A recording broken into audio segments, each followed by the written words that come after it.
Buonasera, mi chiamo Ben Harper. You're watching Rockol.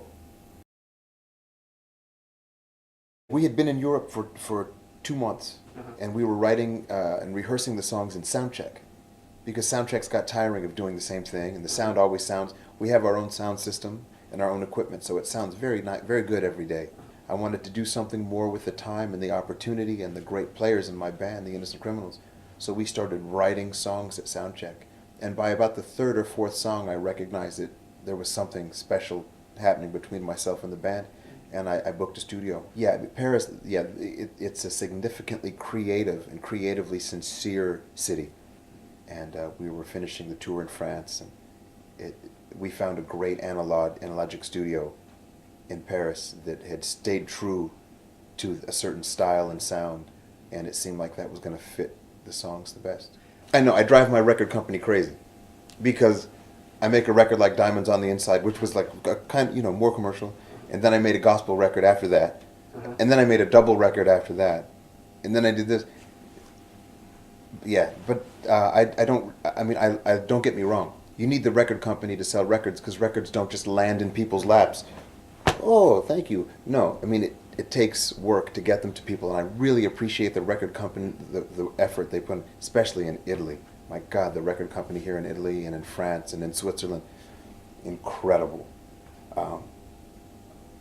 But I've never asked them once what they think about the music. That's my department. Yeah. So I write the letters. They are the post office. As the industry changes, I think that there's more.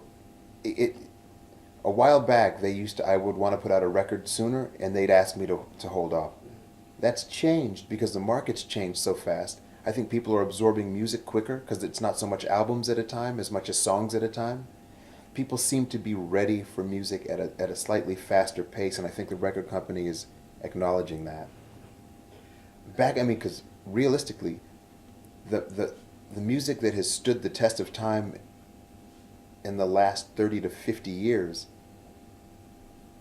those bands, whether it's the Beatles or the Eagles, they were putting out records every 6 months, at least every year. So the only reason that changed was because the music business wanted more time and space to market the records. It wasn't because the artists wanted to write less. So it's kind of getting more closely connected again to being an artist first business in that regard, or at least following the pace of the artist. Cat Stevens, Leonard Cohen, Tim Hardin, Bob Dylan, the band, Neil Young, Van Morrison, Tom Waits, Sam Cooke, Al Green, and you go back and study, all these records were done on like 16-track analog. Sometimes Beatles on Sgt. Pepper's on 4-track, and they mix things together, but between 8 and 16-track, and they were all made in 3 days, a week, 2 weeks at the most. These incredible records, and I started seeing a pattern in how some of my favorite records, sounding and feeling records, were made, and I realized that I wasn't getting. I'm satisfied with the music I've made on Pro Tools, and I love Pro Tools, and I'm a big advocate of Pro Tools.